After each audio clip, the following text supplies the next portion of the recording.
Who knows? Coffee might show up. If not, you know what? If he's got to sleep, he's got to sleep. And I hope he feels better for it. And I don't know. Ultimately, there is a giant flaming tower that I presume you all want to breach into at some point in time. Do you have to do it tonight? You can. No, we will die if we go in there. We need a rest first. There are some options, some things to consider. Let's take you over here. Or I guess this might be a little bit more appropriate since we were kind of considering options for the tower. Sorry, pick up that stuff that we were going to go pick up, Ralph, because... Yeah! Oh, you know what? Reminded me that we already... We can do some loot generation as a part of this, too. That is something that even one player can be involved in.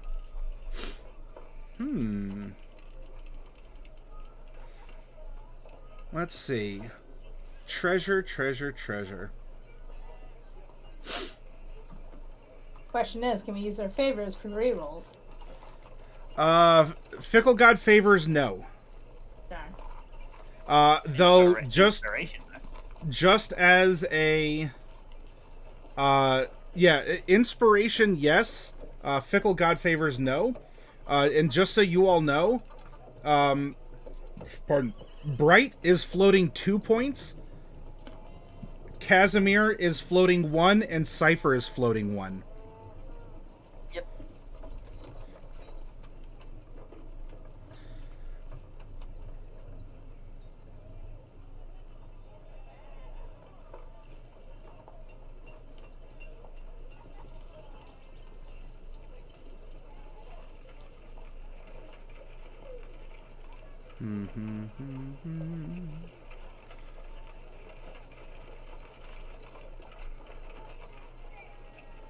There we go. That's the one I'm looking for.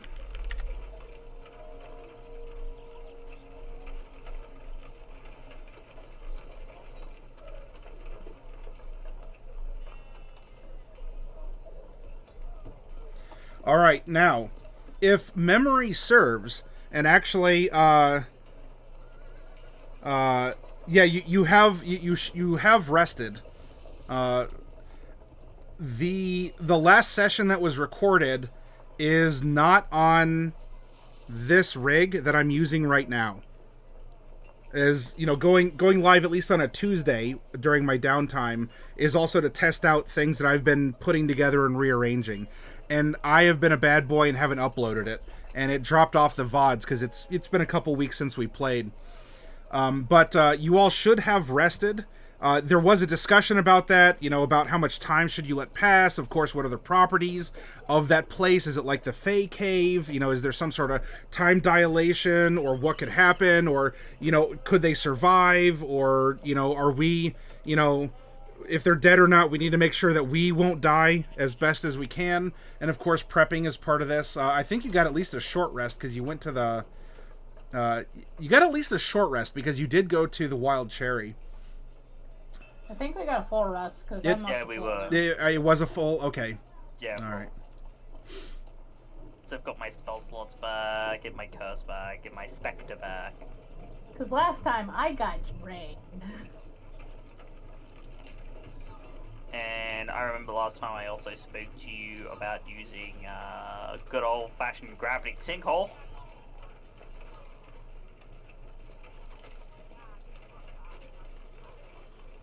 Yes. The amount of people I'm going to be crushing with that.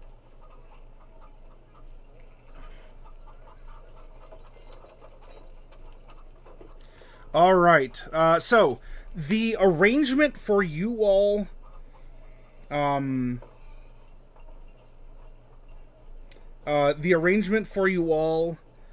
was to get some, maybe some basic potions. We didn't get into the details of it. And if I do recall, Bright and Mordecai were rather successful in negotiating.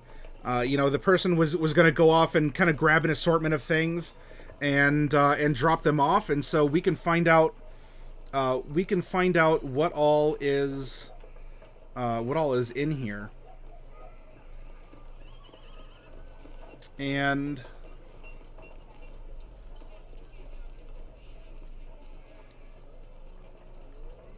So what I am going to do is let's have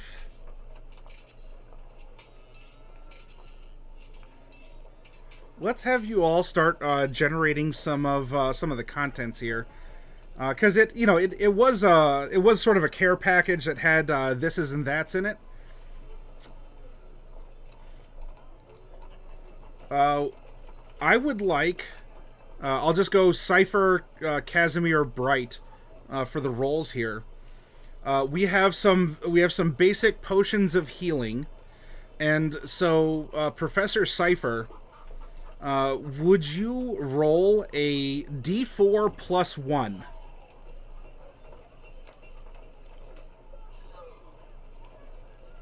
Wow. Okay. Okay. So you have 2 just normal potions of healing. Hey, you know what? Someone goes down, get it down their throat, and at least they're stable. Who among you is going to take over accounting duties? Accounting, yes, that's a good question.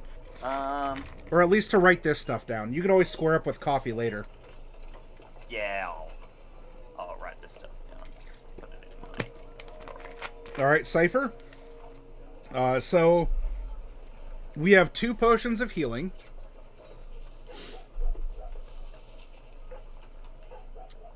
Yep.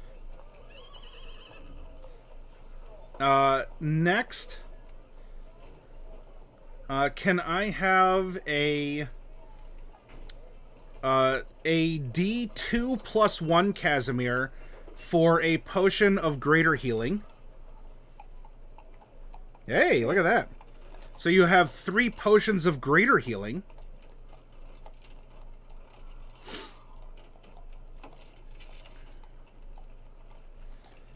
Oh no, it looks like we've lost Bright. I'm seeing a recycling symbol. Sheep loading.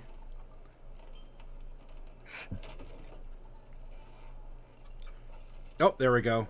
Oh, no. Hey, there we go. I shouldn't have been here before. I didn't have my video on. Oh. Right?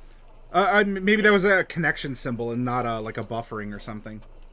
No, it was, we are loading video. Alright, and then next, Bright, I need you to roll a D6 plus 1, please. And this is for a mysterious other category. Well, look at that. 5 plus 1 is 6. Hey, hamsters with hats, thank you very much for re-upping. It's good to see you. I hope that you are happy and healthy, sir. Alright. So, what this is going to do is mean that, well, each of the 3 of you are going to get to roll twice for various other, I guess, sort of like other potions or bonus potions that have been gathered up by this kind of quick supplier of questionable repute. Did they brew these potions? They're potions. You have them. Money was exchanged. And you know what? Sometimes that might need to be all that you question. So let's start with the professor again. Professor, roll a percentile dice, please. 79.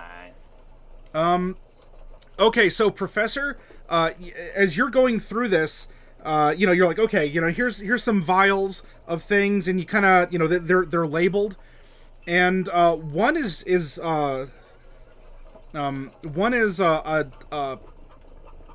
bag of some kind of actually a powder.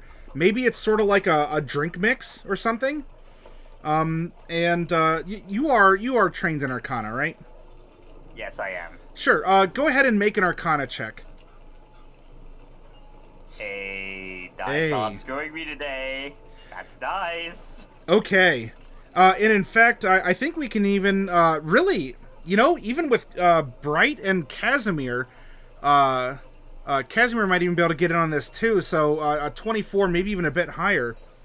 The 3 of you are like, okay, so this is something, maybe some caution's needed because it was a hastily procured sack of questionable potions. Almost sounds like an odd magic item in and of itself. And with a little bit of cautious experimentation, a little bit of knowledge about thises and that's, and maybe even a splash of the Fae and some of the things that they're known to do, such as being very tricksy. This seems to be a dust. In fact, the big indicator is bright gives an unprompted and unpredictable persneep as a mote of this dust floats into her nostril. And I'm doing now, but that would count as prompted. that's it. You gotta hold out now. Everyone's like, It'll be when you least expect it. I can always identify these things. that's true too. Yeah. So you do have a bag of sneezing and choking. Yep. Which I don't know. You could probably add that to water and I don't know, do something. Have you ever heard a fish sneeze? Oh, that's a good philosophical question.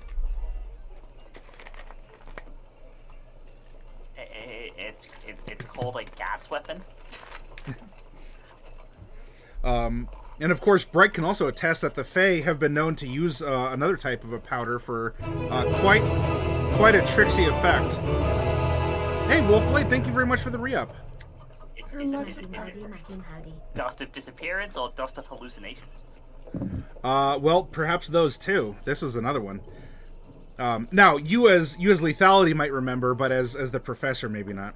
Casimir, it is your turn. I need you to roll a percentile, please. As Bright has gifted you all with 6 of these loot rolls.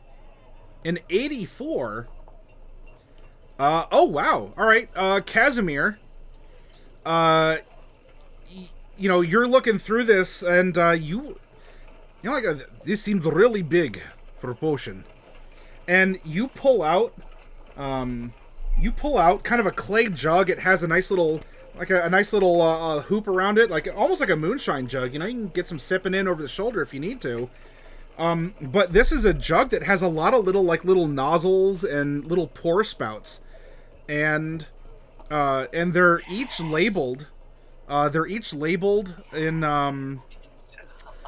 probably Gnomish. Each spout is labeled in Gnomish with a type of thing that it can produce. And Casimir, I don't know if you can read Gnomish, but of course, Bright, you I'm can. happy to translate. This one is mayonnaise. You definitely don't want that one. Yes. Mayonnaise was an unforeseen accident created by the gnomes some time ago, and What do you mean you don't want the mayonnaise? You always want the mayonnaise. I'm not saying it's not bad, but who'd expect to ever make mayonnaise? Gallons of mayonnaise. Whoever expects it? Certainly not the scientist in that lab that was probably sealed forever after that accident. Yeah, because it reeks of mayonnaise. So yes, congratulations. You all have an alchemy jug as well. Yeah. It does other things besides mayonnaise. That's just the one that everyone remembers. Yeah. Oil, Unfortunately. acid, beer, water, Uh, milk, I think. Bright, you may now roll a percentile in order to find out what is, what's your pull. Ooh, a 40. Ooh. All right. So on this vial, there is a really a big strong arm, and so this is a potion of hill giant strength. We can even, while that is called that in the DMG, such giants are, a figment of history, a fairy tale creature, and I don't see why in the world that we are playing in, why something couldn't actually just be called, this potion of giant strength, because it is supposed to, really buff you up for a little bit. It's meant to give you mythical strength. Yeah, So of course it would be named after a mythical creature. It works. All right, so, A mythical creature that we know is real, but... well, I can't drink it. I'm the wrong size. maybe you should drink it. Swole bright. Swole bright. All right, Professor, we are on the back half of our 6 pulls. Go ahead and roll another percentile. A 38. Oh, all right. This one is This one is written in Gnomish. Perhaps Bright even in a type of Gnomish cursive you understand. It's a little person who's like petting the nose of a dog, and this is a potion of animal friendship. It's sort of like distilled forest gnome. It's supposed to give you that kind of the forest gnome experience. Forest gnome bathwater.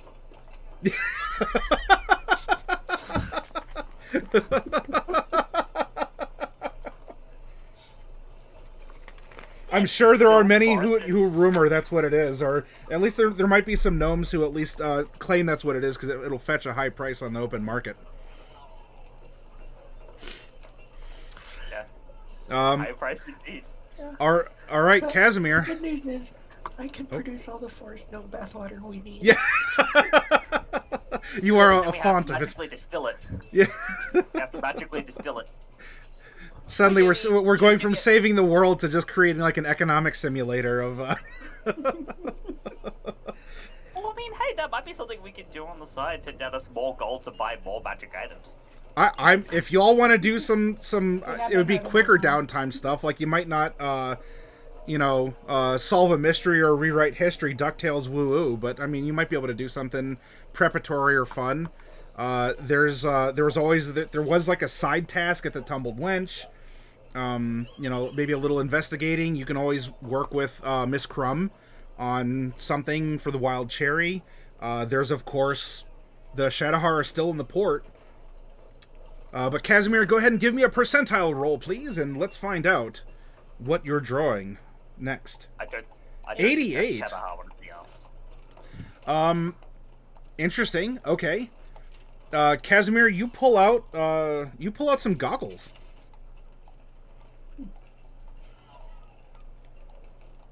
I'm gonna put them on. Okay. You can see through them. These are just goggles. On the surface, yes. These are Can I just. roll an Arcana check to identify those?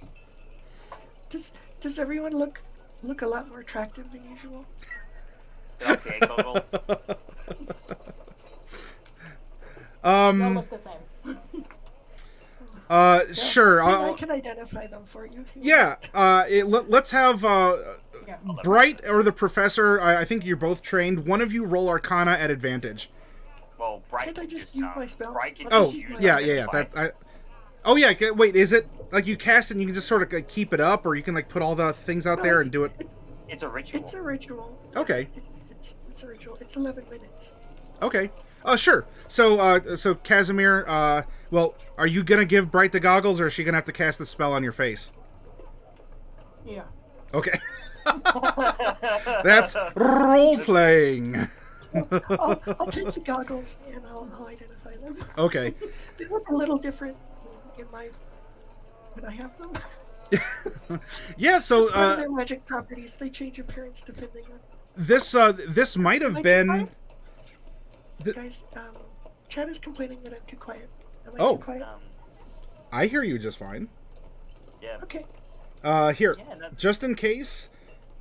Give the audio a little boost. I will. Yep, I will give the audio some boosties, and hopefully they'll be able to hear you. As this is a different setup here, I had you at a mere 100% volume on Discord, not 200%. So. Oh, well, 200 is pretty loud. But I mean, I don't know. I don't know. You're in yellow now. Okay. It's 200%, I mean, it just 200% more it just bright. depends. I mean, I could always turn my transmit up. I have lots of settings. I just I don't know. I don't know. I want to sound good for the viewers. Chat, can you hear Bright better now? Yeah. All right. Hamster says we're better. Alright. Okay. I won't do anything. These are goggles of night. So, maybe these were dropped by your delivery person because humans unfortunately aren't graced with the ability to see in the dark, and things were kind of frantic there. So he might have just dropped off the bag in the dead of night, and something snagged, and they sort of fell in. But yeah, congratulations. I guess Professor Cipher might be able to use those as a... No, wait, Professor, you're not a human, are you? No, I am human. Oh, you are human. Okay. Oh, but I'm you... Yeah. I do have Devil Sight. Yeah, but, you do. But it might actually clear up a little thing in my vision. Give me a moment. Oh, you have astigmatism? Yeah, they do great for that. Give me a moment to just check out the exact... That's true. I suppose if, like, magic clothes will, like, scale up and down, I guess if you have magic glasses, it'll, sort of, like, autofocus to your eyeballs. And there you go. Chat, when was the last time any of you played a character with astigmatism? Goggles of night. Dark vision. Ooh, well, I mean, you can wear them. While wearing them, you have dark vision to 60 feet, and if you already have dark vision, it increases the range by 60 feet. So, okay. not useless to someone with dark vision. I mean, imagine you're a Gloomstalker drow. Oh, yeah. Gloomstalker drow ranger with these. You're seeing in dark vision to, like, what, 240 feet or something silly. So then it comes down to, is Devil's Sight dark vision, and do you get 240 off of it? Come on, Lethality, you gotta pressure me as a DM to... I know that it's not. Technically, it's just sort of, it's like the Hunger of Hadar, like, well, it's blackness, but isn't that darkness? No, it's blackness. Yeah, but black is dark, and... One other thing it does do is resolves no disadvantage in dim light, is another thing that it does for me, but otherwise, I don't really need to worry about that, as if I really want to, I could just make it darker. So I guess it's useful for all of you in different ways, and whoever wears it, I'm just gonna say that your pupils look almost like comically like big and magnified. You get almost like So cartoony Google eyes. Yeah. Anime eyes. Since it's expanding your pupils for you. So the goggles are just gonna have big old pupils in them. And then pull number 6 will be from Bright herself. Go ahead and give me a percentile, and we'll find out what the other little goodie in the potion bag is. 55. It is a spell scroll of 2nd level. I want that. So I guess... There are a number of 2nd level spells. A large number. There are. So I guess what we'll do...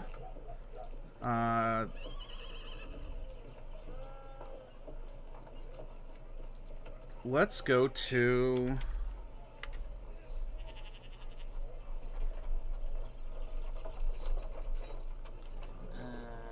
if you're looking to randomize it, Maddie. Yes. Oh, yeah, I remember from last time you had a list, didn't you? Yes, I do. Okay. But there are some extras I could actually go on that now. So give me a moment. Yeah, I think the list we had was just PHB, and now we have Xanathars too. Yeah. Yep. Well, I mean, not only do we have that, but remember how you said, Maddie, if I use a source, do you get to use that source on us? Yes. Oh, from And remember how I'm using a spell from Wildmount? Yeah. Technically, there are I believe there is two to three spells in there that would also count. And what an interesting story it would be if we found, there's a slice of the old magic in here. Hey. Where the hell did they get that? Okay. So yeah, let's have I will get the numbers. So, just need to count. There are that one. There is 1, 2, 3. Bright, since you were the one to give us our 6th pull, do you want this? I'm fine if you want to go a random wizard spell, or do you want to open it up completely and possibly have it be a cleric spell or a warlock spell or something? I mean, I would certainly prefer a random wizard spell, because then I could use it. If we get like a random cleric spell, I mean, unless it's just like really awesome, which at second level I don't know about, we would probably end up just wanting to trade it at the magic shop anyway. So I would certainly prefer a wizard spell, Sure. but however you want to do it. Okay. No, I don't mind going just wizard in this instance. If you did want to open it up, I don't know, you might get something cool or a little role play, like the give and the take is like you would be willing to get a second level, I don't know, a ranger spell. I don't even know who uses ranger spells. I don't think even rangers use ranger spells. But then maybe it could have a little bit of lore, or just a fun little bit of extra. Oh, this belonged to someone, and maybe they'd want it back because these are quasi nefarious goods or something. But no, if you want a wizard spell, I'm fine with that. We can roll. So, Professor, do you have a list of second level wizard spells? Yes, roll me a D48, please. Oh my goodness. 48 level 2 spells. Wizards are literally broken. Wizard. Yeah. Well, That's good. okay. There'll be less counting. If I had a higher number, it would have taken longer. Yes, sir. At least in the PHB, I have Flaming Sphere.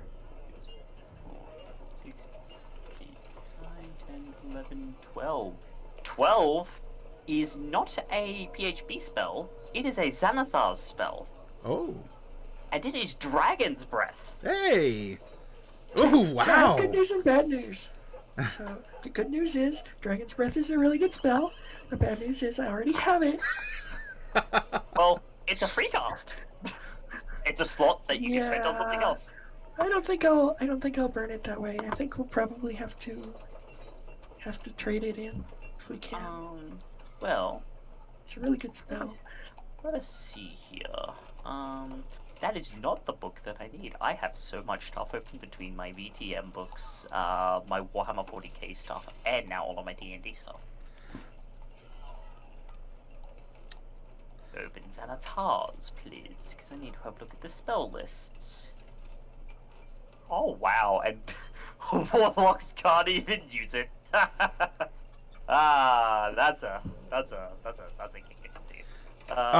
How about this then, as a kind of a quick and not necessarily dirty resolution, but why don't we trade it? What we can do, Bright, if you want to trade that in, you can trade it for a first level wizard spell of your choice, or I'll say that you can turn that Dragon's Breath scroll into a potion, and go from there. So you can sell it for, I guess, half level cost, and you can get a spell of your choice, but it's first level. Or if you'd rather have a Dragon's Breath as a consumable, as a potion, then you can just turn it into a potion. And we'll say that these are some deals that you can get. Well, we wouldn't need to turn it into a potion to use it as a consumable. Could just cast it off the scroll. But mean, probably I would take it as a first level spell. But I would have to look in the book to see what that is, because I don't have a first level spell burning a hole in my pocket right now. So, but I'll look that up. And Yeah, I'll probably float take it as a first level spell. float it. Look at a spell that you'd want to pick up. Over the course of this weirdish kind of downtime, and we'll go from there. I mean, if you wanted to grab from the same book that I've been grabbing from, you could grab Gift of Alacrity. I don't know what that is. Is that an official spell? Yeah, it is. Touch a willing creature for the duration the target can add 1d8 to its initiative. The other one you could grab is Magnify Gravity, which is gravity in a 10-foot radius. Oh, these sphere, are wild mount spells. I don't want wild mount Which- spells. Yeah, I mean, you do have access to them now that... Yeah, but I don't like any of them. That is fair enough. She doesn't want any of that Shadowheart magic that's starting to infiltrate. There's these new spells that are being sold by Shadowheart traders that have some of this magic, and That's kind of true. Well, look, when I'm tearing open rifts in space-time in the sky, you'll be thanking me. Will I? Will I really? Yes. Yes, you will. eventually, right? All things in time. Well, I mean, that's what I kind of want to go with for 8th and 9th level, the 8th and 9th level Mystic Arcanums is Dark Star and Ravenous Void. Just because it's 100% on flavor.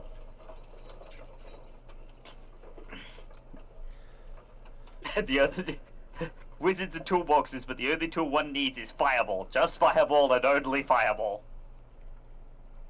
Well, look, sometimes the wizard wants to ask how big the room is, okay? Now, I believe there was one other potion that you all were trying to specifically find, and I believe that was a resistance to elements of some kind. It was resistant to, it was resistance to the damage that the tower does, so that which we is could pass through. Presumably fire. Actually, would it be fire? Because we have experimented and do no different from Mordecai's experimentation of touching the fire. Oh, you want psychic? Yeah, I think we're going for psychic resistance. Okay. Well, hey, I will do this. There are definitely, I mean, there's a lot of things that it could be. You fought something that came out of there that dealt necrotic damage. There does seem to be fire. There does seem to be psychic. And so what I will do as a part of this care package, I will let each of you, I'll let each of you choose two resistance potions that you would like. Okay, I will let you. I mean, just let me know that. I mean, tell me the ones that you're looking to pick up. But each of you can have a resistance of some kind. Now, resistance only lasts for an hour. Just keep that in mind. You may be in there an hour. You might be in there longer. Depending on what all happens. But there have been 3 different damage types that you've experienced. There could be more. Yes. But you have the 10 types that are normally available. It's that chromatic Tiamat fire, the acid and poison fire, lightning fire, cold fire, fire. The most savage. Do I have to punch a 5-headed dragon in the face? Because if I do.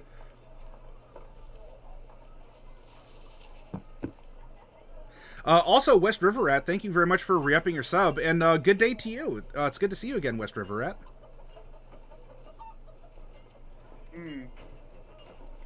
Hum, hum, hum, hum, hum. And if any of you do need a reference, that potion is on 188 of the Dungeon Master's Guide. But it's pretty simple. When you drink this potion, you gain resistance to one type of damage for an hour. And normally, I get to decide, but in this case, you know what? You've done your homework. You have a general idea of what you're getting into, and you're also preparing. And also, I want to make sure I'm presenting you with an interesting challenge, where I don't want you to just roll in here and raffle stomp everything. So you will want to prepare. All right, well, Casimir, if that's what you want, it just so happens there is a bottle of each of those for you. Mordecai knew exactly what you wanted, and Santa Mordecai is delivering you goodies.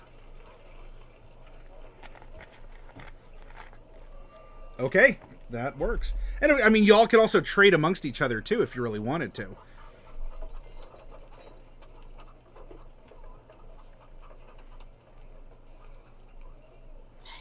Yeah, I think I'll also go I'll go that round.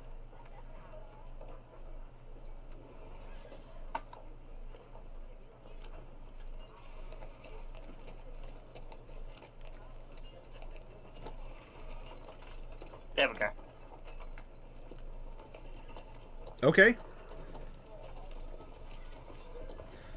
Which, I know I'm not broadcasting workshop stuff, but for all of you out in the audience, if your DM is possibly introducing a new, area or an upcoming arc or something, and throws out, a fun little fight or a sampling of what might be to come.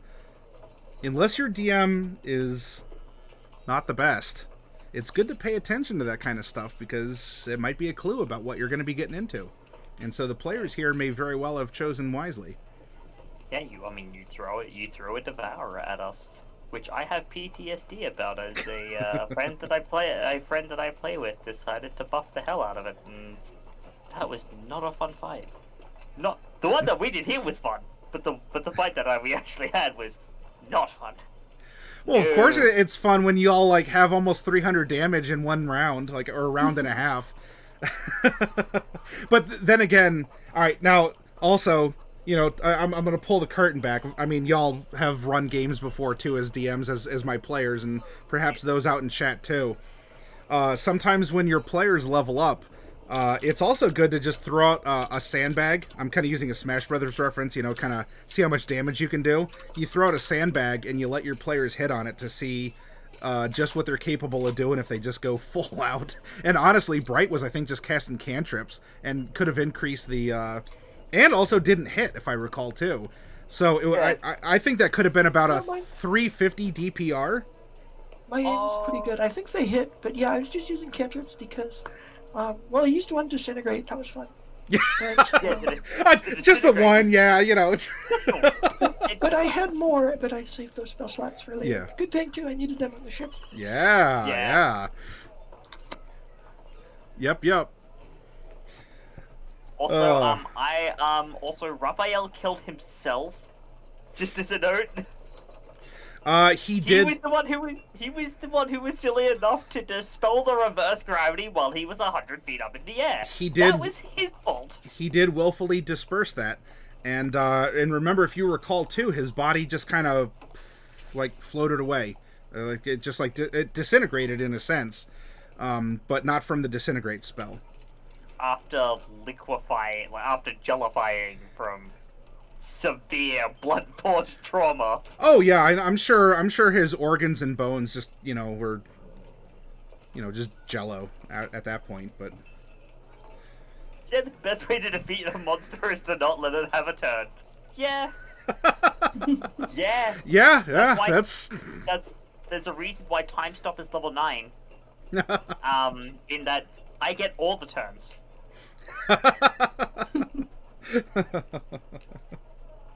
Because whilst you can't directly affect another creature or something that they're wearing or carrying, what you can do is set up a whole bunch of traps around it.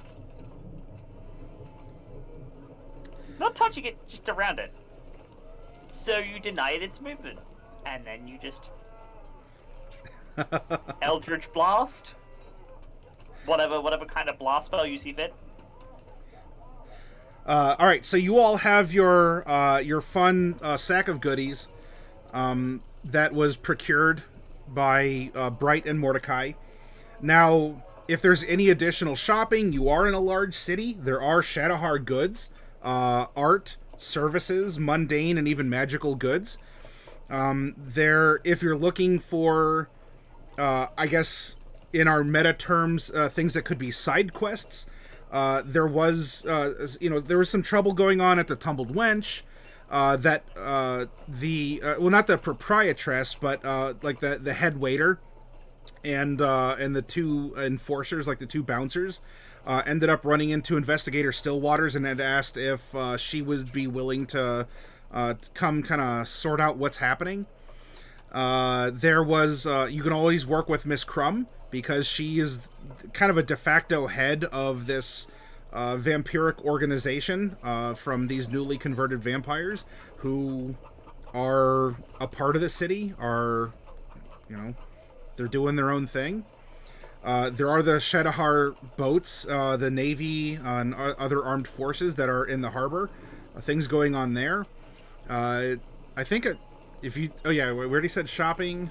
If you want to maybe try and research something, go to the library for a day, if you choose.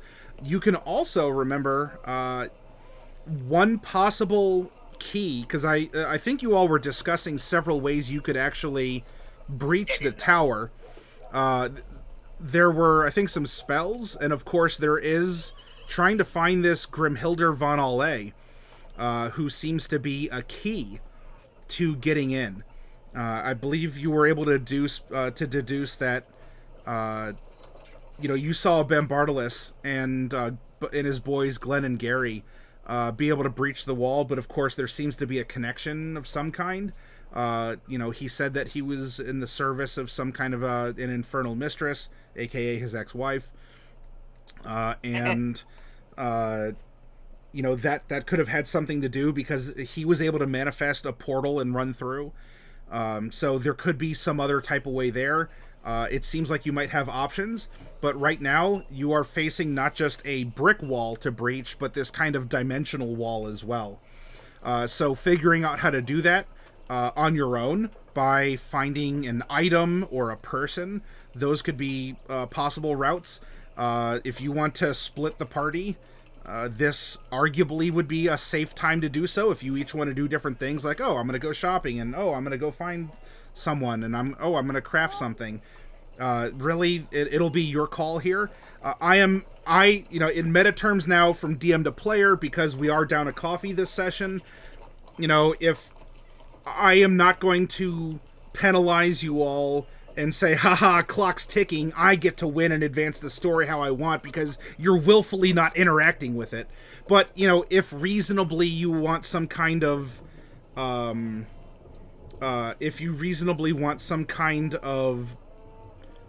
downtime, I am open-minded to that as your DM, because honestly, we haven't played in a couple weeks. I've really missed you all.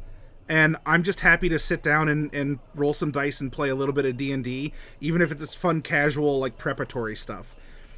So I'm ready for these, and if you have an original idea, something you want to do, let me know, and I will work with you. I'm just happy to get to spend some time with you tonight.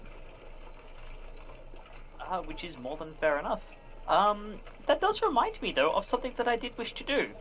Okay. Because the big magical item in my possession, my rod, Yes.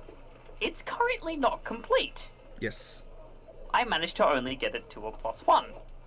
Yes. Whereas I was aiming on the boat to get it to a +2, so I might actually go and finish that off. Okay. It's finishing off the engraving of the sacred geometries upon the metal and things of that nature. Then conducting that kind of research and or commerce and or taking a step towards that. Okay, I can see the professor absolutely doing something like that. Casimir, then, what would you like to do?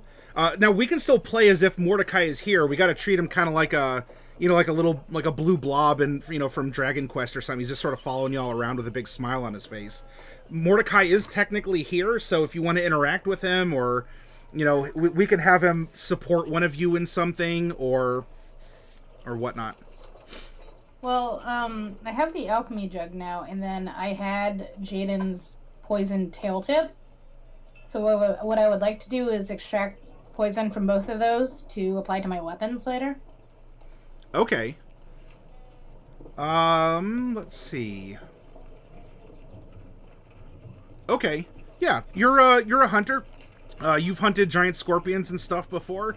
This is obviously different because it's not quite a scorpion, but it is a scorpion, but it's not a scorpion. If the tip goes in something, poison will come out. Okay. Basic. All right, yeah. Well, so you want to start extracting poison and hopefully not be poisoned yourself in the process. A fun risk and reward. We'll play around with that. And then I guess, Bright, what would you like to do then, as the professor and Casimir each say, hold on, we want to prepare a little bit more. We need a little bit more time. You're welcome to be impatient and eager, by the way, if you want. I'm not trying to route you or to get you to break character if you're like, no, we really got to go save everyone. If you want to go to the wall and research it or something, or try and breach it, or I don't know, you tell me. Okay. So, meta question. Sure. I have all the wrong spells prepared because I have spells ready to go to hell, not spells Okay. for puttering around in town. Okay. Can I change them? Because, I mean, we Yeah. discussed it in character and decided, and then it's not happening. Oh, actually, it very well might. It might. We May. just got word from Coffee Cat in our super secret chat. Oh, there's a Coffee Cat. Let me read what Coffee Cat had to say. He woke up. He was asleep. Now he's not. Naps are important. Okay, well, I'm not going to do any of those things yet until we find out what's happening with Coffee Cat. Yes. So I'm having a lot of trouble focusing on Mordecai for some reason. Must be a magic thing. Can somebody hand me those goggles? Yeah. Okay. Yes, Thanks. right, the big ugu eyes. Let me put them on for just a second.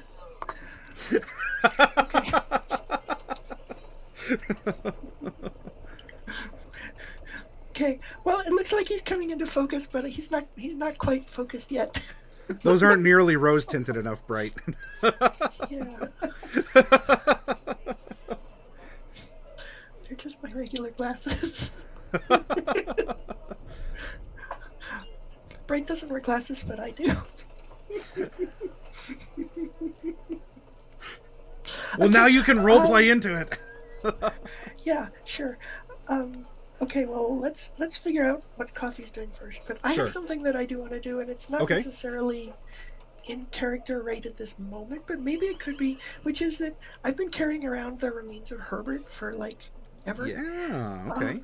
And there have been a couple of times, like back when I was hiding in the Little Gnome Hole and Mm-hmm. in the Feywild and some other places where I wanted to see if I could, take care of the remains of Herbert and see if I could plant him back to life. And it never worked out because we never really had time to resolve that. But maybe we have time to resolve it now. Okay. Yeah, I mean, you can, in fact, if we go back to kind of our downtown area here, there is a plant store right here that is seemingly selling some plant-like goods, some pots and soil. Probably has someone who's versed in herbalism or botany, and might be able to give you some advice on reviving a plant that you would like to revive. Okay, and look, the sign on the door looks just like him. Yeah, weird.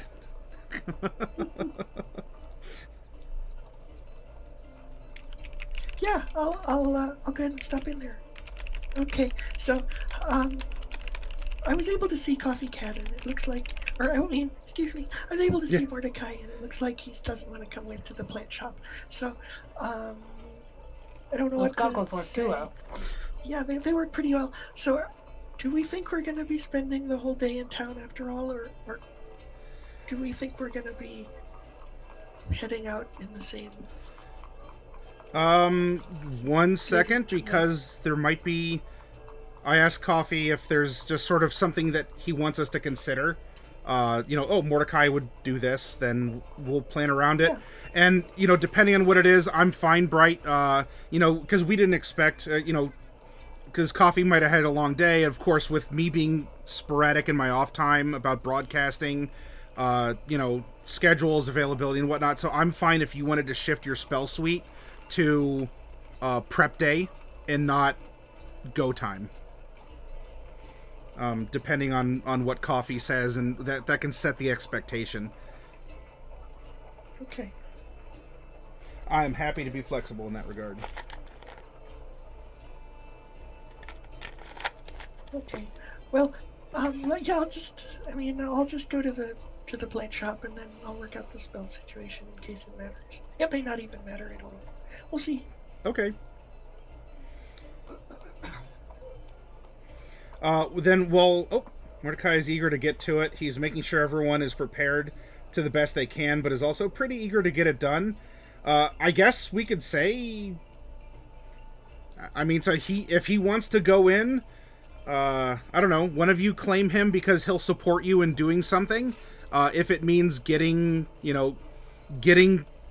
to the breaching the wall sooner. So Well, I also have to do some research on what we're going to be using as a key. So So if he what comes I'll tell with me, you, we can do that. what I'll say is that after I'm done at the florist, my guess is I probably won't get into too much trouble at the florist. Although you never know, I know how it is. But once I'm done at the florist, I will probably go looking for Grimhilder. So that's one of the reasons that I wanted to change out my spells, because I have Locate Creature, but I don't have Locate Creature. Gotcha. And some other things. Anyway, yeah, that's all. Okay. Anyway, so maybe Mordecai would want to come with me to look for Grimhilder, because she's probably too dangerous. I mean, maybe one-on-one, I don't know, but she'll probably have friends with her. Yeah. Mordecai's good at teleportation. Better at it than I am. I can only go a short distance, he can go a lot farther. Yes. Okay, then you're getting Mordecai for this? I mean, it doesn't have to just be me, that's just the thing that I want to do, which doesn't Okay. mean that nobody else can come with, or that they don't have something to do that's just as important. Depending on how long you spend at the florist, I would be Cipher will be down to accompany you to with Grimhilda. As you saw in the Probably fight less versus time than it Raphael, takes he's to actually do pretty your beefy. research. Yeah, your Yeah. research would be, I mean, in out of game speak, taking something from a +1 to a +2 wouldn't just be a day of reading a book, and then it would be a process that you can start investigating. You can continue to grow this pact rod. I'm fine. I did something like that with another players playing a warlock, where it just sort of was something that grew alongside his powers. Now, if you want to take that step, though, because it would still be arcane research, we might be able to dovetail a little bit of like portal research or something along those lines in with it too. So you could make progress on your rod, and you can try and find some arcane gateway or breach or something like that in order to kind of resonate. I think that might be an idea then. Okay. So then I guess. So if the professor's doing that, I mean, research is intense, Bright. You know that very well. Reading, scribing. As a scholar, he's going to have to also probably grease some scholarly gears in order to get access to information, and that can take at least a little while to learn who's, if not to get it, then at least to learn where and who and all that. Actually, Professor, you have the sage background, don't you? I do. Okay. I believe I do. Wait, was it sage Yes, or was I it do. cloistered scholar? They're both kind of the sage. same. Sage? Okay. It's Sage. Okay. Yeah. All right. Then why don't we start? It should be a simple enough process for Bright to go to the floral shop. So why don't we start with Bright going to the herbologist and inquire about Herbert, and I don't know if there's anything else that comes up in the process, but it's a little day trip. It's not that far, maybe, I don't know, 8 blocks away. Just a little hop, skip, and a jump. And Okay, so did we settle then that Cipher's going to be spending at least a day, if not longer, on his rod? well, Cipher, I'm sure you'd love to pour as much research as you can into it, but it's If Bright does say that she's gonna go do something dangerous, if need be, I will stop to go and help her, because Grimhilda is dangerous. Like, just from this, like, Cipher hasn't even met her properly, and just with the few things that they've stated about her, he's already come to the assumption that she is a very dangerous individual. I mean, I'm sure she is, but I think she probably has a weakness to point blank annihilation. Just like cultists in Call of Cthulhu. Old man Henderson.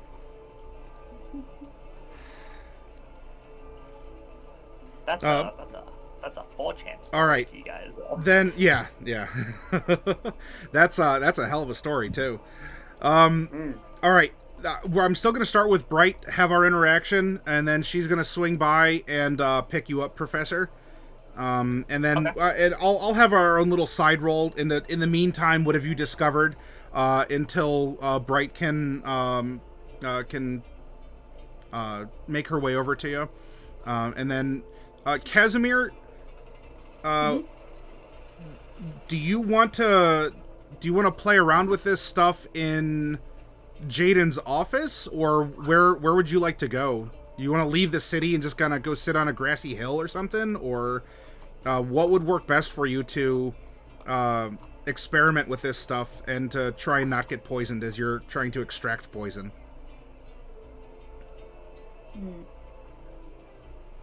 It might be safer to go outside city. Okay. Okay, sure. Yeah, you can go get some fresh air and leave the city. You can navigate your way out of there well enough and find a comfortable spot.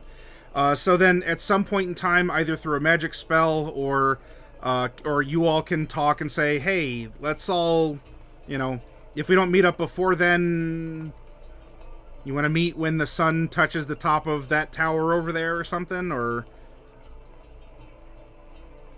which would be like whatever o'clock.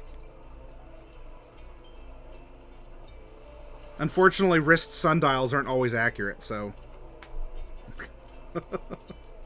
Let's meet back for lunchtime. Meet back for lunch? Yeah. It's why I keep a properly timed chronometer in my pocket. What?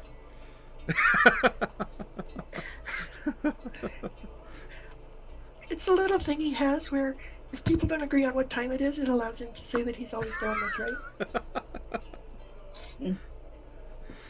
Why base it off the sun when you could base it off machinery?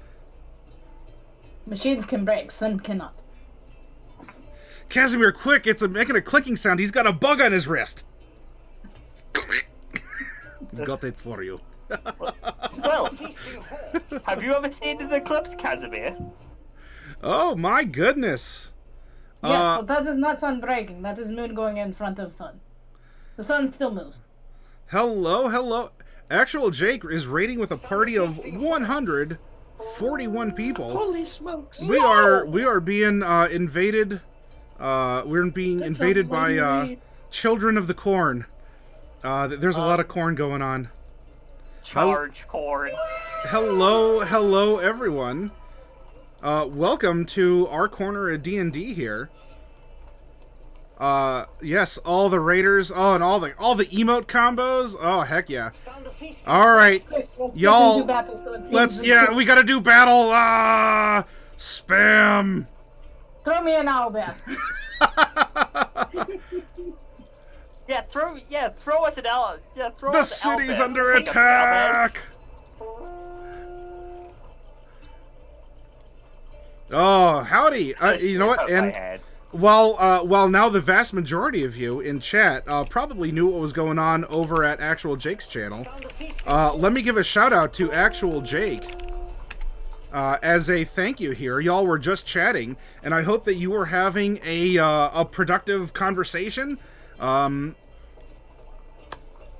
You were, just chatting. A lot of different topics come up, so I hope you're having fun. I hope you're glad hanging out with each other. You're forging friendships, and now Jake drug you over here to our fun little D&D campaign, so that we can all be wonderful, lovely nerds together.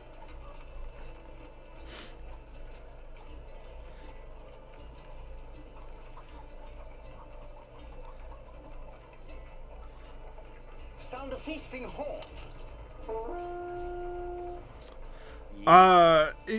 Sheeny, is that, like, in general, is that, like, are you seeking advice overall, or are you asking me personally?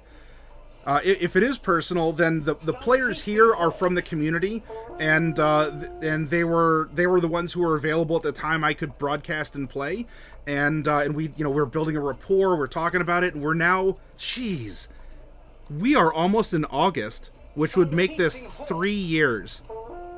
No, two. Two. No, I'm sorry, two, yeah. 2 years. 2 years. It's the starting. 2 years! Yes, the 2 years of an ongoing campaign we built the world in our workshop, as normally, well, extra normally, Wednesday through Saturday, we run D&D workshops. We build characters, make maps. It's a very Bob Ross style approach to teaching D&D and concepts and trying to onboard as many people, answer questions, and, you know, challenge ourselves to think creatively, to think outside the box. You know, we use random rolls to both incorporate you all as viewers and to get your input, and as well as to teach. But also, if we go through a series of random rolls, it removes any kind of biases that we have as players, because we work with what we have, and it'll challenge us to think creatively about it. And it's a great level playing field for experienced players and new players, because none of us know what we're going to have, and all ideas in that case can be considered, because anything can be anything in that regard. So it's a fun time. Now I am in the twilight of taking a month off, as I, sorry players for taking a quick break to explain, but we have a lot of new folks here, that might want to know who we are and what we do. You know, I do own I do have a game store in Ohio here, so I have a background in teaching people Magic and D&D and being a part of this community. And so what we do here is an extension of that game store, you know, that everyone is welcome. We all laugh together, we tell tales, and we have a fun time. And so because of the these uncertain times kind of a thing, it's obviously been rough as a non-essential business, and so it was a lot of what we hear pivoting in the business world. And a couple weeks ago, I took my normal summer break, except it's been more of a working staycation where I've been doing a lot of stuff behind the scenes. If you all do come back for the regular broadcast, I'm going to be starting up, not this coming Wednesday, not tomorrow, technically today if you're in the Eastern time zone, but on the 22nd, and every month we have a miniature, we have a raffle where we give away boxes of minis. And the minis are purchased by everyone who subscribes. All that subscriber money goes to purchase minis out of my inventory to give right back out to you all, with shipping included.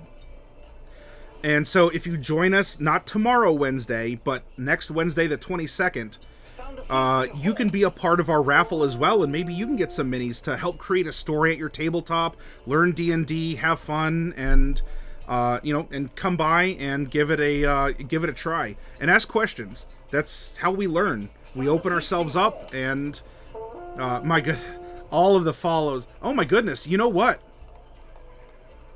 Depending on how many of you just followed or are following,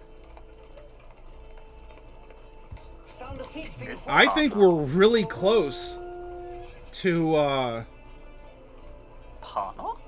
not partner, to 2,000 followers. Ooh. Oh, that's I just saw chat light up with the bot going, just a whole bunch of followers. Oh, yeah, boy. it's going nuts. Hang on, let me try and find. Oh, Yeah, boy. it's going nuts. Hang on, let me try and Sound of find. feasting horn. Yes, the Chroma Company welcomes you into our Yeah. into our little cabal of. I mean, I want to say debauchery, but it's Sound of debauchery. feasting horn. Okay, well, we are at 1,928 followers right now. So the road to 2,000 is really soon. Ooh, I should do something special. I should do something special when we hit 200 or 2,000. Yeah. Maybe I'll throw in some bonus boxes or something if we can get that up there. But yeah, 1,928 followers. I'm sorry, I'm 1,937 followers. Yes. Yeah, if we can hit 2K, maybe I'll do maybe I'll throw in some extra stuff into the Wednesday raffle as kind of the, hey, I'm back, let's all celebrate and have a bunch of fun. Sorry I missed a bunch of chat there. Coffee Cat is our tiefling bard here named Mordecai, who is the the tank, the healer, the emotional crutch, the the frequently bullied, it would seem. But yeah, Coffee is also a part of our Chroma company. And so if you have any questions as well, I mean, we have our players here, but Coffee Cat is not actively playing tonight, but if you want to ask him any questions, you're welcome to do so. And he can for sure fill you in. Yeah, the amount of stuff that Mordecai has taken. You know, torn apart by sand dogs, smashed against a wall by a troll, had a wall dropped on him, I'm pretty sure, at one point. I mean, if not, I'll just make it happen. It's really not a big deal. Crushed and... Fell 100 feet. Yes, Shadow Ticket Gaming, it is Roll20 that we use for this game. We are using Roll20, and I'm glad for those of you who do want to learn. The workshop will be back up on the 22nd. I'm probably going to do one other test stream. I might open up a bunch of minis to add to our collection for people to pick up as kind of an extension of the store, since things are even probably less likely for me to have organized play. I don't know. It might be for the rest of the year, at least. I don't know. You know, with TwitchCon being canceled, even Cedar Point, which is close to me here. I mean, Darkwolf, you probably heard that. You got to reserve your spot at the park. You still have to be 6 feet apart, and you got to wear a mask. And boy, I'll tell you, on a 90-degree day, if you're waiting in line to go on a roller coaster, that might be the last thing you want to do. I'm about to go back to work at an arcade. Yeah. Yeah, just a lot of people touching stuff, and also the humidity. Observe the proper precautions. The dirty, filthy kids. Because I'm not gonna talk about it, but there are a lot of things that I could say about the US's response to this thing. But I ain't gonna talk about that because as Americans, we can say your mileage may vary. Some are better than others. It is in the grand course of things. I guess as you'd expect in the big old laboratory, such as we are. Look, it just sucks when you're the petri dish in the laboratory. So yeah, you guys can have your petri dish, and I'll just live on a pineapple under the sea. It's fine. It's what I do. Feria Ferrana, I hope I pronounced that correctly. You're the healer and everything. I'm the Eternal White Mage. I understand. Of course, though, I love it in 14 and other Final Fantasies, 11 and other things like that. Well, anyway, so yes, for all of you, you are all very welcome. Thank you for coming over. Even if you had to get going after the end of Jake's show, stopping by, talking, giving a follow. And look, for a lot of you, it's probably bedtime, or you got to go on and do other things, or you might have a game to get to, or honestly, just spend some time with friends, family, loved ones, pets. You do what you got to do. It's very much appreciated, and I appreciate it. For this evening's D&D game, as we are at 3 players of our 4 here. We are not doing anything terribly complex. If you have questions about D&D, you should be able to follow along. A lot of what we're doing would be prep work for going into, broadly speaking, they're preparing to go into a dungeon.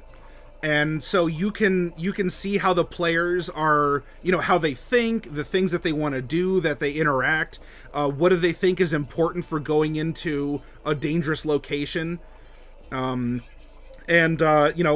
maybe even a little bit of whimsy of the dice as we explore not just the successes, but we understand.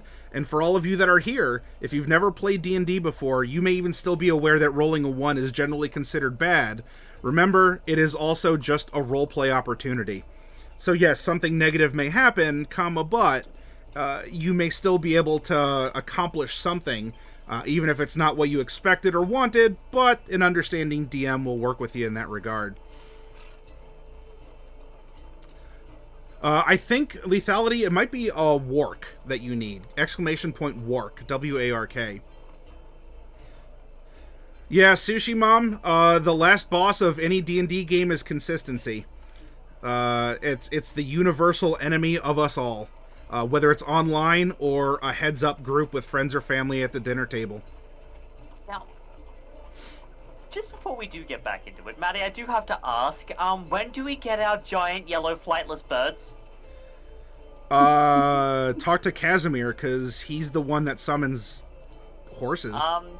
Yeah, Casimir, where are our giant yellow flightless birds? I prefer owls, but I can do And in a way, Some of them can fly. in a way, talk to Mordecai, because he's the one with teleportation circle. I can do bird. You want bird? Just say bird.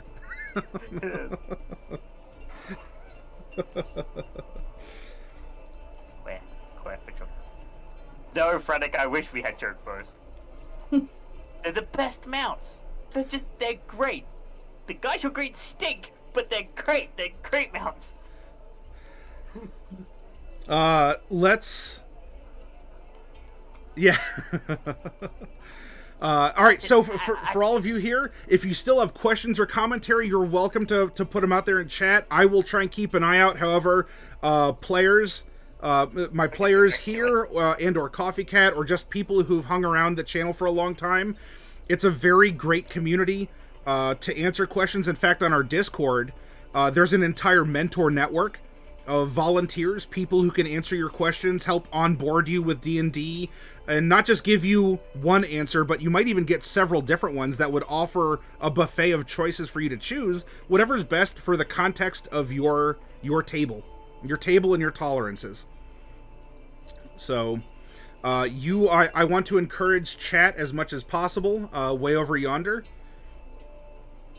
No, you're fine, Coffee. I mean, if you want Coffee, we can roleplay with that. What we'll do is say that you went to investigate the wall, you pulled a brick out, and it fell on you, and then you show up on camera, and then you look like a brick wall fell on you, and boom, we worked with it. If you don't want to, though, hey, see, we can make it happen. Imagination. But no, Coffee, I understand. If you want to take the night off, or at least lurk in chat, and maybe you answer questions for people or something, that would be extremely helpful as well. I think we're gonna need it at the moment, with how many people we've got in chat. Yeah. Yep. Yeah. All right. You're gonna be a lurk. All right, Coffee. To research, to adventure, and to other such things. Yes. And so, for all of you who have arrived, this is Dungeons & Dragons, a game of epic fantasy, of fighting mythical creatures, of casting spells that can sunder the world in twain. And here we have Bright, our divine wizard of 13th level, going into a flower shop. Hi, Bright. You've entered the flower shop. You've successfully done so. Would you like to sunder the world in twain, or would you like to engage in mundane commerce? I'm good with sundering. Sundering is definitely Okay, all right. definitely the way to go.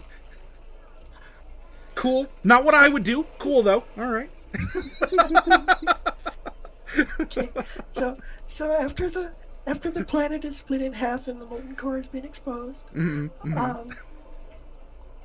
yeah, I guess that's game over. Good night, everyone. Dun-dun-dun-dun-dun. Okay, well maybe sundering wasn't such a good choice. Let's go back and try that one again with, what was the other choice? Engage in mundane commerce. Or if not, Yeah, sunder the let's do earth, that. kind of buy a little, like, a trowel or something, so you can dig a little ditch to plant a seed, and... Yeah, well that's the sort of thing they have here. Actually, let's try that first. I'll use mold earth. And we'll try some small sundering. Not quite so much, just a little. Okay, is this... are you want to test out your mold earth cantrip on... Because as a reputable florist here, there are various grades of dirt you can buy. And so if you want to go and kind of like experiment and see which one, I don't know, moves the best, or you can kind of make a little shape if you want. I guess that's probably what I'll do. I'll probably just make little statues out of the dirt. Sure. You know, like how people build snowmen and sandcastles. It's the same thing, except it's with dirt. I'm just doing some tiny sundering. Yeah. For once, the gnome, like, lording over this dirt box, you know, as the ruler of the universe, is like crafting, you know, yes, my puppets, and creating life and statues. Oh, they're all in my image. It doesn't have to be that, but I was actually just thinking, if you go to a pet store and some of them have like a really big bulk bin of cat litter, and you just get like a scoop, and you can buy like cat litter that you scoop yourself by like the gallon or whatever. I don't think it works on cat litter. I think it only works on dirt. So one of those questions, you know, if you have transmute mud to stone or whatever, you know, what's the threshold? Is it 5149? Does it have to be mostly mud? Anyway, I don't want to confuse everyone out there with all the with all the fun that we can have there. So yeah, you are playing in there. You are actually a forest gnome, much like yourself, does walk out as you're kind of doodling in the dirt, and sees you, and in Gnomish, "Oh, may I help you?"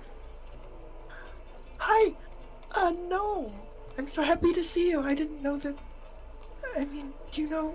Have you heard about all the things that have been happening east of here? Yes, unfortunately, I'd love to go home, but it would seem that would not be wise. Well, I didn't just mean in Uct. I meant in what's the other place? It's been a long time. You've been there in a month. Flowerfield? Greenshield? No, Greenshield? Greenshield. Yeah, Greenshield. Oh, yes. Well, it might seem that those are connected problems. At least that is sure one are. rumor. I've had some family there, and well, I'm more than a little concerned. We've been trying to do our best to, you know, make do here, keep our chins up and all that. Okay. Well, I mean, most of the people are taller, so we kind of end up keeping our chins up most of the time. It does give us a generally positive demeanor. It's true. If only, I mean, maybe things, the world would just be so different if we were tall and everyone else was short. Anyway, I have this plant here, or what's left of this plant, and it belonged to a friend of mine, and she gave it to me before she died, and then also the plant died. I don't know how connected they are. Probably a little bit, and it's a carnivorous-ish sort of plant, and I don't know how to help it. I don't know if I can. It's been, you know, there are little seeds and little bits of plant matter, and it's the only plant like it that I know. It was taken from the That's one of those rare ones from Flowerfield, isn't it? from Flowerfield. Yeah, it's the kind that sniffs out, you know, the bad guys. Huh. Interesting. Yes, let me see the remains, please. Yes, of course.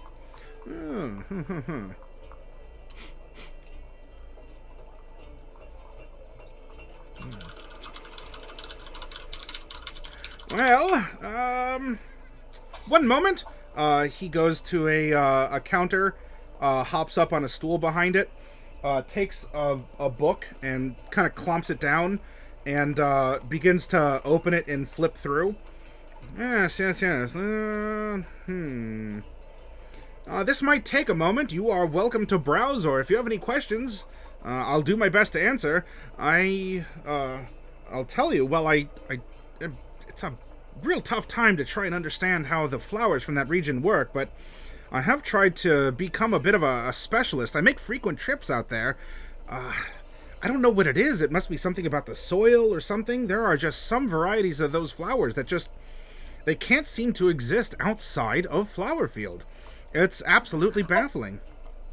I don't think this is like that. I think this is just a little different because it's traveled all over with us, and it's always been fine, except for when he got smushed. His name is Herbert, by the way. Herbert? Yeah. Interesting. I mean, I've heard that plants grow better if you say their names. That's a rumor that goes around, so. And, yeah, I'll look around the store. Okay. Look around the store. There's all kinds of fertilizers. People who want different minerals and metals and concoctions to be mixed into their soil. And in fact, you see that there is a section that is dehydrated water, and it is water that's just ready to go. If you wanted to buy some dehydrated water, you are welcome to do so. They come in these little capsules. They almost look like a little rock, maybe about an inch or so, inch and a half in diameter, and kind of spherical. And it is said that if you need water, all you do is you throw down the ball of dehydrated water, and it'll make water appear. How much water is there, like a water chain reaction? How does it work? Yes. The broad description of dust of dryness is given to you, so you can reference that.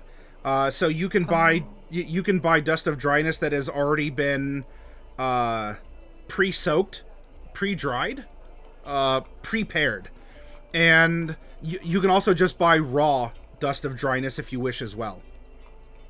Yeah, we have some experience with hydrated dust of dryness. It didn't work out so well for us. I'll keep looking around. Okay. There's also some mundane tools, a lot of different color pottery. Some are very well crafted with paints and stuff. You can get there's an ordering book for magical services if you would like a little bit of magical help with your garden. There's some references on some people that kind of can be contracted through the botanist here to come out and help your garden grow. Okay, I don't want to spend too much time looking around. What I want to do is cast Fabricate. Oh.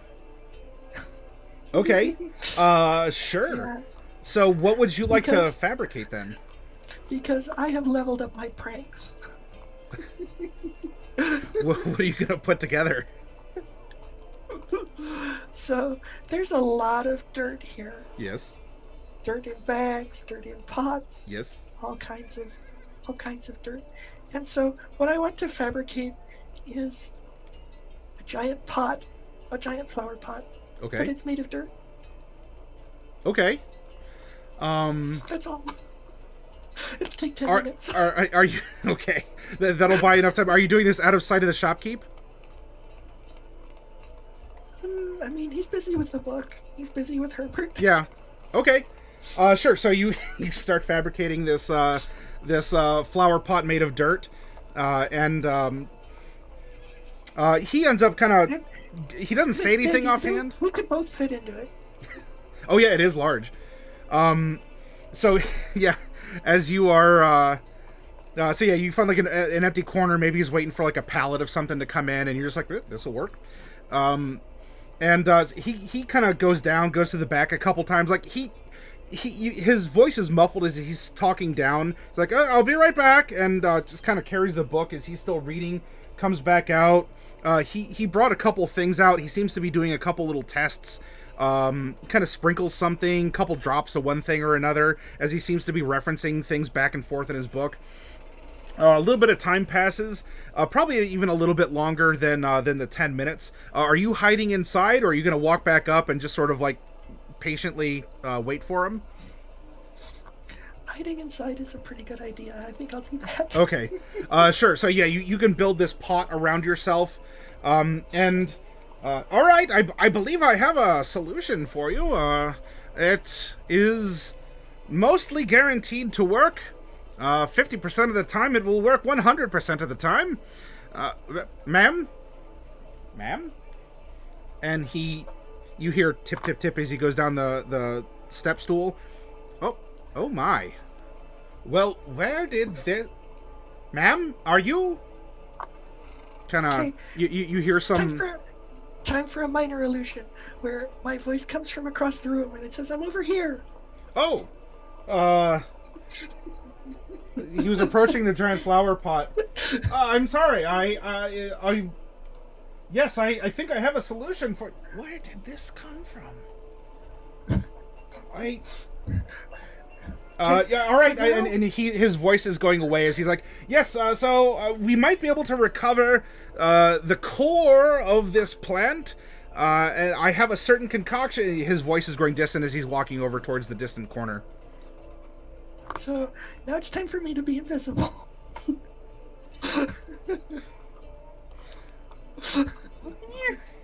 Okay.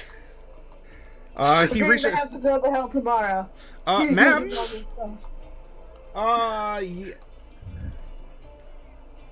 Well, where are you?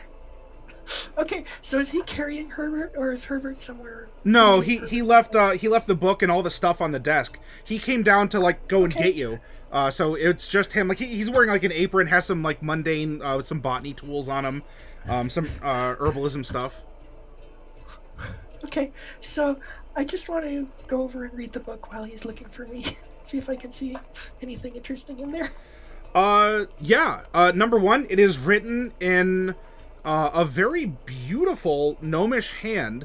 In fact,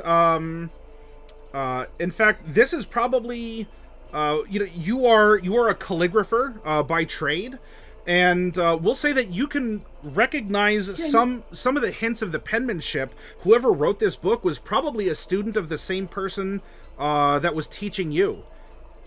As there are some little signature swoops and dupes and dips that were sort of if you learn here, this is kind of our style. So the hand is not that of the one who taught you, but there's a couple recognizable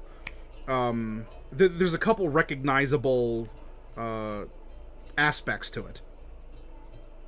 Okay. And it's talking about some very advanced botany techniques, something about restoring the kernel of the seed, about some concoctions. It's more sort of like trade lingo, not that you can't read it, but what does this concoction mean, or what's it made out of? You can read the name, but it doesn't necessarily reveal what that is. There's a couple scribbled notes of the X test tried. X test, tried. This third one failed, and it seems to have been like a. It kind of takes you along a decision tree of. What is the name of it? Like if you're trying to identify a tree, it's like, well, here's the very broad basic thing, and you answer on one, and it'll take you down a path, and eventually, what's that? Flowchart. Yeah. A flowchart, but there's something specific, I think, for trying to identify along a flowchart. Anyway, but yeah, it's effectively he did a series of tests that took him into this determination that there does seem to be a magical and alchemical sort of a ritual that can be done to restore by taking these remains and trying to reconstitute it back into a seed, like a viable seed. It's not guaranteed to work, says the literature, but if you have the resources and you really want this flower to grow again, then it would be worth a try. Now, you do recognize a few of the names. Again, you don't know the contents, but you have seen some of the names that were available on the shelves as you were perusing and kind of going around doing your thing. And there is also a back room, and you've been in enough magic stores and other places to know back rooms probably have more things, or things that might not exactly be over the counter, that might be located, might be found in the back as well. Okay, so, the shopkeeper, how agitated are they? Like on a scale of 1 to they've had enough of me. Let's go,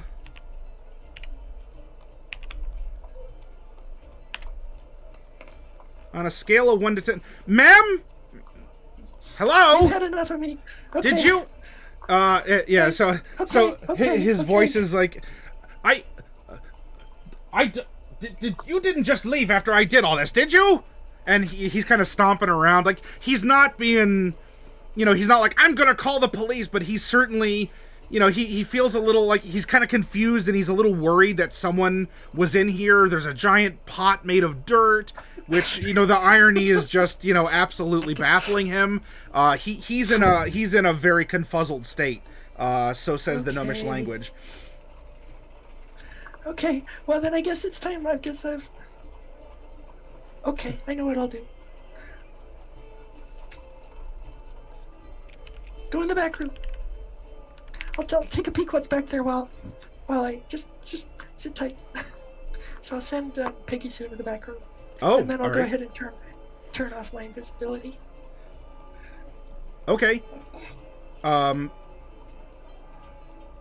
And then I'll just come from behind a stack. Sorry, I was browsing. I didn't mean to upset you there. I'm sorry. I'm sorry.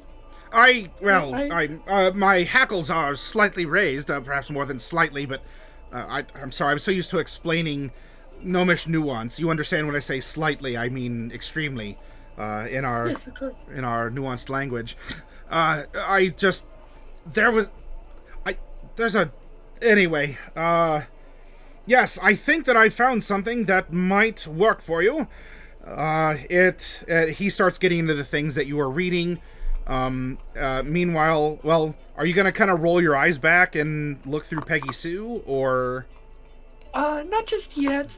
I mean, I have to be polite, so I'll go up with him to the desk. I don't want to, but as soon as what I'm expecting is that I'll be able to lead him into, telling a long story that I've already read. And while he does that, I'll look through Peggy Sue. Sure. Yes, you absolutely lean into Gnomish cultural norms, and you ask him to explain jargon, and of course, what better way to lure a gnome into talking forever than to ask them to explain something. And so he starts getting into it, so you buy yourself like maybe 30 seconds or a minute at a time to kind of roll your eyes back and look through your familiars. And Peggy Sue has found the sundry items that are indeed behind the curtain.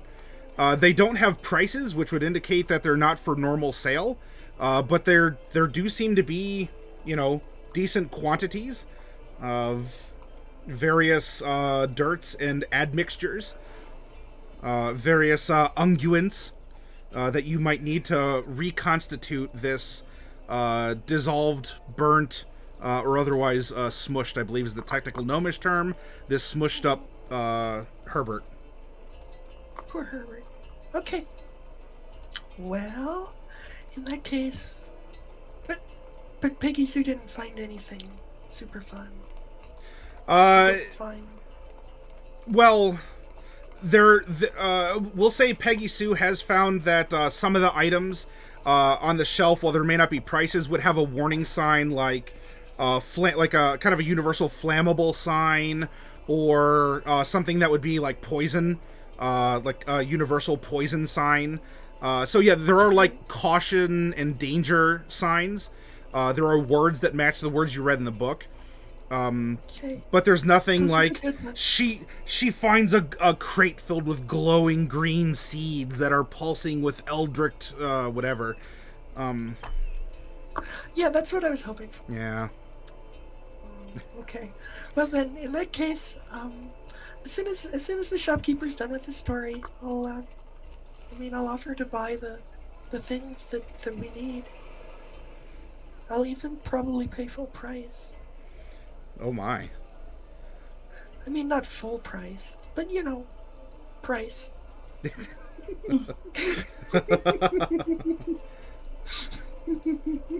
All right then. Adding up. If you want to pursue this, it would be a little. It'd be a little costly. Though I won't presume to know what's in your pocket. Far be it from me. I won't inquire, as I get customers of all varieties coming in here for all kinds of things. But you offer a rare chance to have me also study, remnants of a rare breed, or, a breed at all from the Flowerfield region to the north. I'll tell you what. If you allow me to perform the restoration, I'll do it for 110 gold. So, I have a real quick question. I happen to notice your book here. It looks like it's from our homeland. Is it from Stackadal or from Ribavar? Oh, wow. Stackadal is actually where I'm from, and Ribavar is the next town over. Well, no, you have quite the eye. This is, in fact, this is from Stackadal. Wow. Are you from there, or do you know people there? No, yes. I am not from Stackadal. That's just as well. I'm from there, but I had to leave, so. Well, the accent sounded a little familiar. Of course. So, for 110 gold, how much of that is? Because I think you could really make a name for yourself if you were to discover a way to raise some of the Flowerfield's plants outside of Flowerfield. So many people have wanted to do that, and I think it could really help all of Mezamaska if you were able to do that. Wouldn't you agree? Oh, I very much do agree, and that's partially why the price is as high as it is. I am in possession of some things that would be able to allow me to do this at all, and to acquire those things in a way that is not completely illegal. Then it is. I'm sorry, that coffee, the pollen kicks up in this shop. Of course. And some dirt as well. But there are some things that have just needed to be acquired in order to perform this. Various sundries and knickknacks and paddywhacks and various dogs need bones, so forth, etc. Into perpetuitum. Of course. Normal business as usual. Yeah. I assure you, everything is absolutely above board. As you can see, everything, and he'll take out some things, is above this board of the desk. Certainly is. So, give me just 1 second. Yep. What? Oh, I didn't mean to actually click it, but that's what I'm gonna do anyway. Yeah. So, all right, we're gonna lean into it, everyone. The suggestion spell has been cast. Seeing as how we're from the same place and some of the same people, and how this is gonna make you actually pretty famous, and if you wanted to, take a little cutting and make yourself a clone at the same time, I think that could really make it worth your while as well, and. I just think that there's so many things in this for you that you should probably just go ahead and do this for the nominal cost of 25 gold, and you don't get a save because you're gonna roll 3. Oh man! All right, for all of you who are new out there, so what Bright just did, she's a divination wizard, and she has this uncanny ability to look into the future and understand what's going to happen as long as it regards a d20 roll. And so Bright told me, the DM, being the bully that she is, that I am going to roll a 3 on my wisdom save, and therefore, you know what? Yeah, now that I think about it, I didn't think about it in the way that you told me to think about it. And in thinking in that way, that makes a whole lot of sense. Yeah. And you're being generous after all. I can keep a clipping. I think I was going to anyway, but you know what? Now that you said it, I think I definitely will. And if I do that, well, the possibilities could be endless. I'm sure that I can yes, this would be a loss leader. Oh, Bright, your brilliance is only matched by your brilliance. The emphasis in Gnomish of intellectual brilliance and just your intellectual brilliance on a chromatic scale as well.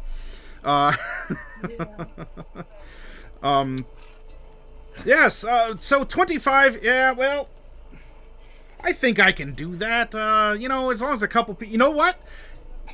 You know what I'll do? I just so happen to get in a large planter made of dirt. Can you believe it? That's pretty amazing. Never heard of a thing like that. And you know what? I have a bunch of broken pots in the back. I bet I could fill the dirt jar with broken pots of terracotta.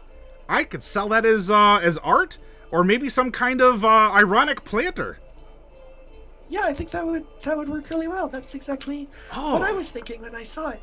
I bet if I could procure some of the Aslandian cacti, they could even thrive in kind of a ground-up mixture of broken pottery.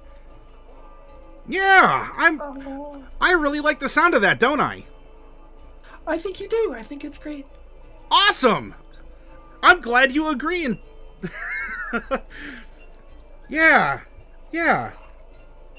Well then, I'll tell you what. For 25, you got yourself a deal. Fantastic. Okay, I'll pay him the 25. I already took it off my sheet. Oh, look at you! It's like you already knew. I like a quick transaction like that. No haggling, nothing. You just came in and did business. I wish more people were like you. Absolutely no haggling whatsoever. Great. Now, it's going to take a little while to get this done. I'm going to need... I still got a little bit more to do. Can you give me like a day or two to get some results back to you? Yeah, I think that'll be just perfect. All right, now... I'll be in town for at least a couple of days. I'm staying over with... not the tumble wrench, the other one. Oh, yeah, the wild cherry. Yeah, that's the one. Oh, my God. If only, I'll tell you, if only I could get my hands on some of the northern cherries that grow up in Shadowheart. I try. And the traders, the traders will trade me the cherries, but they've already been pitted. Man, if I could just get some of those seeds, I'll tell you what. It'd be a little troublesome growing here, though. It needs a little bit colder climate, I think. Yeah, but we can arrange for that. I'll see what I can do. I happen to know the proprietors, and maybe I can come up with something for you. I mean, just gnome to gnome. I know that. I mean, there's nobody who's better at growing exotic flowers than you. So I'll do what I can for you. I wasn't gonna say it, but you know what? You're civil enough. You kind of do owe me a favor for the deal I'm giving you. So absolutely, I do. Yeah, I would be happy to do that. Well, I'm glad you understand. Wink, wink, and all that. If you can find some wild cherry seeds, I think we'd call it even, and all parties would benefit. I completely agree. See what I can do. Yep. I mean, I don't know if she even has any, but if she does, I'll try to get you one. Try my very best. Now, obviously, the only real way to get true wild cherry seeds would be to go to Shadowheart, and honestly, that ain't gonna happen anytime soon. Yeah, no. So if you get it, let's just say I'm not gonna ask how you got it, because clearly I don't want you going up to the Shadowheart Empire. I don't want to know if you're trespassing, on their sovereign territory or anything. But so as long as you got them, and you can give me an assurance that that they are your seeds. Okay. And you're giving them to me? Yeah. So I promise you that if I get wild cherry seeds, whether that's from finding them here or going to Shadowheart, which I'm definitely, absolutely, definitely, probably not planning to do, then I'll make sure that you get some. Very good. I am so happy. You know what? Dealing with more gnomes, I wish I had that blessing every single day. Unfortunately, it doesn't happen as often as I wish it would. But such is as it is. If for some reason this completes sooner, I'll make sure to send you a missive to the Wild Cherry. Otherwise, stop in here, and I'll make sure that myself or another one of my staff know that this project is ongoing and to expect you. We can presume you've swapped info. You've introduced each other, etc. Yeah. I know you have a hard time coming up with names on the spot. How dare you? It's true, but how dare you?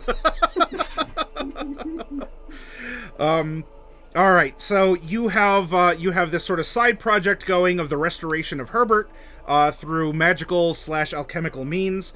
for the mere price of a couple spell slots and 25 gold, and a wink and a promise. Okay. Sounds great. Okay, well, thanks so much. I'll be back in a... Well, I mean, you know, nobody knows what the future holds. Yeah, I like the sound of that. I kind of wish it wasn't true, though. Trying times. Yeah.